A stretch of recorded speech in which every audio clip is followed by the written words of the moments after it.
Salut les gars, aujourd'hui vidéo, c'est la suite de la vidéo pour la préparation de l'allumage d'origine pour booster tout simplement. Dans la dernière vidéo je vous avais montré comment le préparer, là je vais vous montrer comment le caler. Donc c'est assez simple, quand on a compris, après ça va tout seul. Donc il faut un comparateur à cadran comme ceci, voilà. Avec, moi j'ai eu ça livré, une petite pièce où le comparateur vient se mettre comme ça, voilà. Ou alors, si vous n'avez pas cette pièce, vous pouvez tout simplement couper une bougie. Tout simplement, couper une bougie à ce niveau-là, vous la cassez, vous la coupez. Et vous posez votre comparateur dedans. Ça vient se visser directement dans le puits de la bougie. Et après, le comparateur, il bouge plus. Tout simplement. Donc, moi, je vais utiliser cette pièce parce que je trouve que c'est plus pratique. Je l'ai eu livré avec, du coup, bah, j'utilise ça comme ça. Ça passe, je vais vous montrer. Ça passe tout pile dans les ailettes, là. Vous la posez, ça bouge plus après. Faut forcer un petit peu, elle bouge plus. Et le comparateur, il vient se glisser ici, là.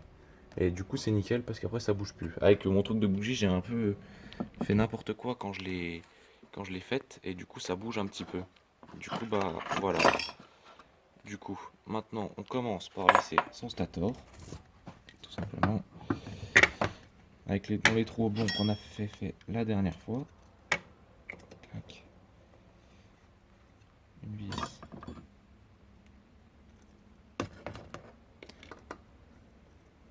Deux vis. Alors, faut pas le serrer à fond. Sinon, il sera bridé et vous pourrez pas le... Je vais vous montrer. Vous pourrez pas le bouger comme ça. Là, vous voyez, j'ai trop serré du côté là. Du côté là aussi, d'accord. Voilà. Du coup, là, vous voyez, vous pouvez le faire bouger comme ça. En gros, là, c'est la position d'origine. Et là, je lui mets de l'avance. Je vais vous montrer comment on voit ça. Donc, vous placez votre comparateur dans... Voilà, comme ceci. Dans le puits de la bougie.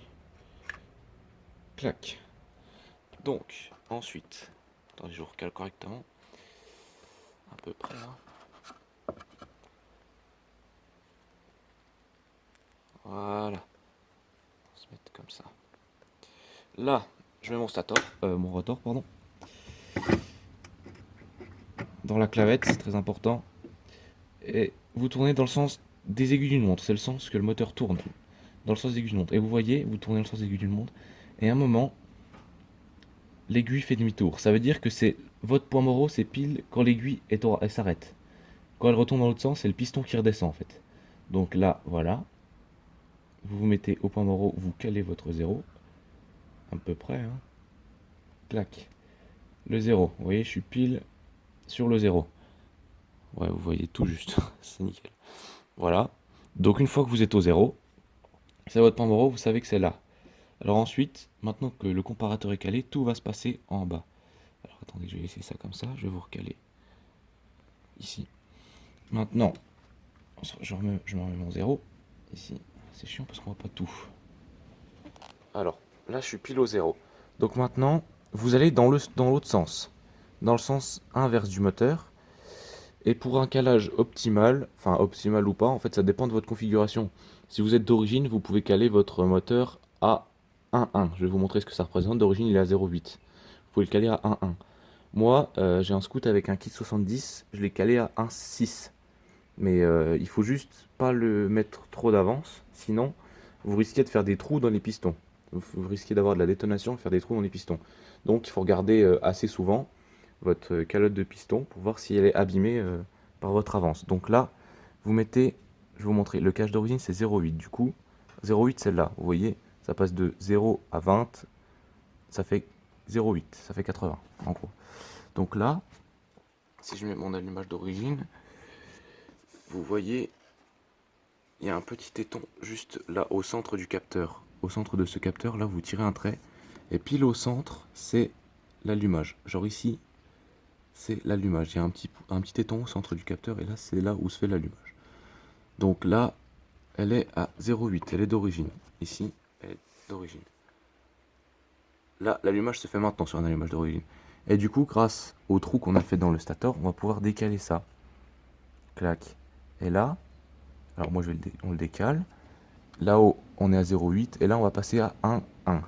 Ça veut dire que l'allumage se fait pile au moment où la bande magnétique passe sur le capteur. Le moteur tourne comme ça, du coup quand la fin de la bande passe en plein milieu du capteur, et ben c'est là où se fait l'allumage. En gros, ici on est en plein milieu du capteur, c'est là où se fait l'allumage.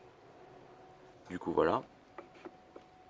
Du coup nous on veut le caler à 0 à 1,1. Dans la vidéo là je vais vous le caler à 1,1. Du coup vous reculez un peu ça.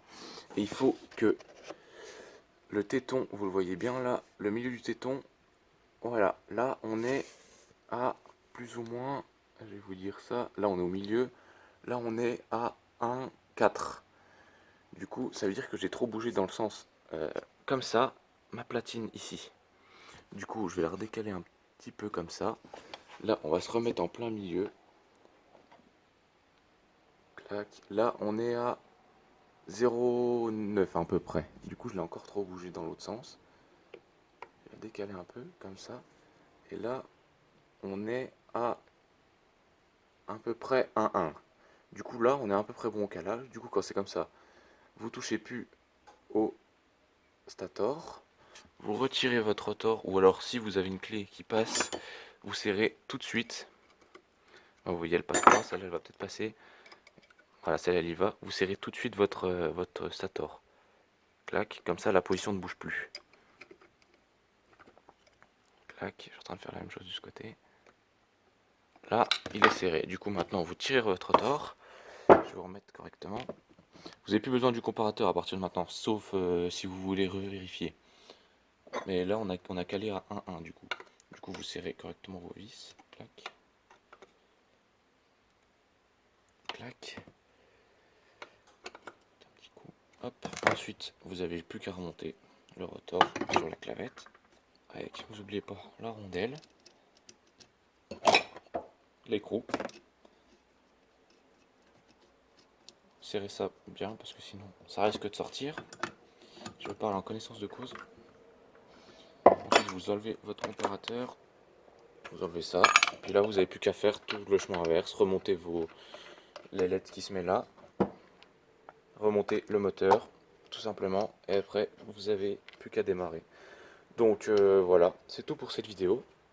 Quelques petits conseils. Regardez souvent, enfin souvent, si vous êtes si votre calage est à 1,1, il n'y a pas de problème. Mais si vous allez plus haut, genre vers 1,4, 1,6, regardez quand même de temps en temps que la calotte de piston, en gros la calotte de piston, c'est le dessus du piston. Là on le voit pas parce que si on le voit un tout petit peu, il n'y a pas de trou. Ici c'est bien calaminé parce que mon moteur était gras. C'est rien. Il faut juste regarder que la calotte du piston, il n'y a pas un trou qui commence à se former ou des traces blanches. Ouais, vous voyez, c'est bien. C'est gras, c'est ce que je voulais. Et voilà. S'il y a des trous, vous voyez un petit peu des trous ou des petits points, des petits picots, ça veut dire que votre avance, elle est trop élevée ou alors votre carburation est trop pauvre. Donc voilà, c'est tout pour cette vidéo. Bonne journée.